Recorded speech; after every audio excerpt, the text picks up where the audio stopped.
عندما أخبر النبي صلى الله عليه وسلم أن هذه الأمة سيكون فيها خسف ومزح وقذف، لم يذكر أن السبب هو تصدع سطح الأرض وانشقاقها، إنما السبب هو المعاصي، فقال سيكون في هذه الأمة خسف ومسح وقذف إذا ظهرت القيان والمعازف وشربت الخمور. أيها المسلمون، لقد جرت سنته تعالى في خلقه أن يعامل عباده حسب ما عملوا، إن خيرا فخير وإن شرا فشر. ظهر الفساد في البر والبحر بما كسبت أيدي الناس ليذيقهم بعض الذي عملوا لعلهم يرجعون. وشؤم هذه الذنوب والمعاصي والتي يعاقب الناس بسببها لا يصيب المباشرين لها فقط، بل يصل حتى للصالحين والمؤمنين. فقد سألت أم المؤمنين زينب بنت جحش رضي الله عنها، سألت رسول الله صلى الله عليه وسلم فقالت: أنهلك وفينا الصالحون؟ قال: نعم، إذا كثر الخبث. والخبث يا عباد الله كل معصية عصي الله تعالى بها في البلاد أو في البحر أو في الليل أو في النهار. لذلك كان من الواجب علينا جميعا أن نحذر من ذلك، وأن لا نأمن مكر الله، خاصة مع ارتكاب المعاصي. وأيضا من سنته تعالى أنه يمهل أقواما ويرجع عذابهم إلى وقت آخر. ونحن الآن اطلعنا مع بعضنا البعض على هذه العلامات، ورأينا أن جميعها قد وقع، ورأينا بالفعل أنها تشير إلى آخر الزمان، وتبين أن الفترة التي نعيشها الآن هي الفترة التي تسبق قيام الساعة. غير أن أكثر الناس اليوم لا يفكرون في هذا الموضوع، أو هم لا يريدون التفكير فيه.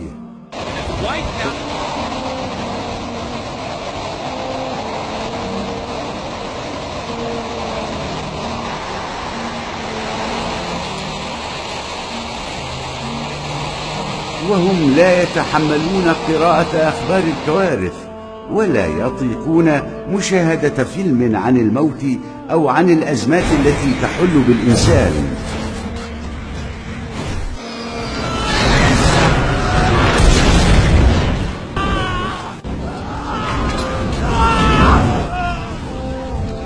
وهم يفرون من التفكير في القيامة بسبب الخوف، بينما هم حتما سوف يلاقون ساعتهم في يوم من الأيام. يقول الله تعالى متحدثا عن اقتراب الساعة: يوم تبدل الأرض غير الأرض والسماوات وبرزوا لله الواحد القهار. إن الإشارات التي ذكرت في الأحاديث النبوية وفي آيات القرآن الكريم يتوالى وقوعها واحدة تلو الأخرى.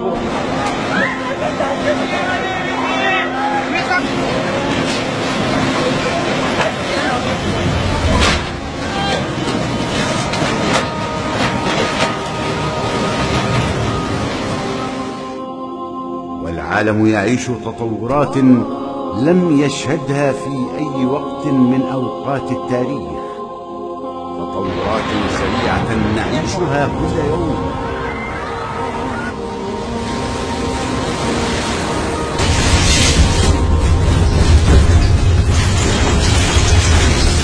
وعلى الناس أن لا يغفلوا عن هذه العلامات، فعليهم أن يأخذوها مأخذ الجد، وأن ينظروا إليها نظرة المتبصر. وعلامات آخر الزمان هي في الحقيقة إنذار مهم وتذكير فيه الكثير من الخير. قل هو نبأ عظيم قل هو نبأ عظيم قل هو نبأ عظيم أنتم عنه معرضون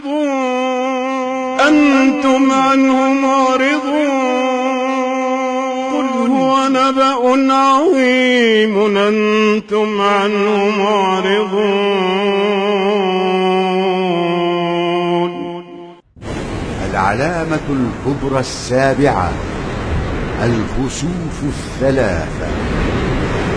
عن حذيفة بن أسيد رضي الله عنه أن رسول الله صلى الله عليه وسلم قال: إن الساعة لن تقوم حتى تروا 10 آيات، فذكر منها: وثلاثة كسوف.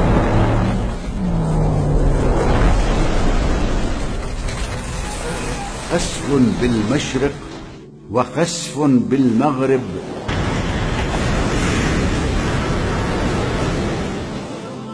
وخسف بجزيرة العرب. صحيح مسلم.